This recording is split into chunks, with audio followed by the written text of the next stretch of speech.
Mais il y avait chez Jacques Chirac une dimension supplémentaire qui était celle de la générosité et d'aimer les Français. Et quand il venait en Charente-Maritime, je l'accompagnais à plusieurs reprises, en particulier à Rochefort pour le Conservatoire du Littoral. Ah, je suis toujours frappé par cette humanité, cette gentillesse. Je sais pas que il était dur, hein. On n'est pas président de la République parce qu'on est un bisounours, mais il y avait un véritable amour des gens qui a marqué toute sa vie et sa carrière politique. Il y avait une dimension un peu de père de famille, si vous voulez. L'aîné, l'aîné avec lequel on avait beaucoup de respect. Moi, il me demandait toujours de le tutoyer. Je n'ai jamais réussi. Et les derniers temps où j'allais lui rendre visite, quand il avait quitté l'Élysée, quand il était dans ses bureaux d'ancien président, il me disait, je t'offre un verre si tu ne me tutoies pas. Alors, j'ai dit, si c'est pour boire un coup avec vous, monsieur le président, je vais te tutoyer et je vous remercier pour ce verre.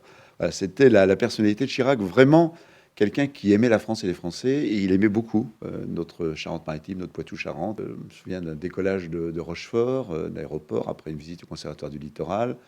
On monte dans l'avion, le préfet, tout le monde était au garde à vous sur le tarmac de Rochefort.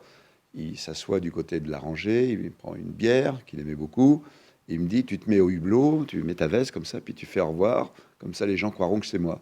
Et donc, je faisais au revoir à tout le monde qui me saluait, pensant que j'étais le président de la République. Et après, dans les autres voyages, il me dit, maintenant, tu as l'habitude, tu fais Chirac. Et donc, j'allais au hublot au moment du départ faire Chirac. Ouais, c'était une espèce de... Il y avait chez lui une espèce de bonhomie, d'amusé, qui aimait bien rire des choses tout en étant extraordinairement sérieux et travailleur.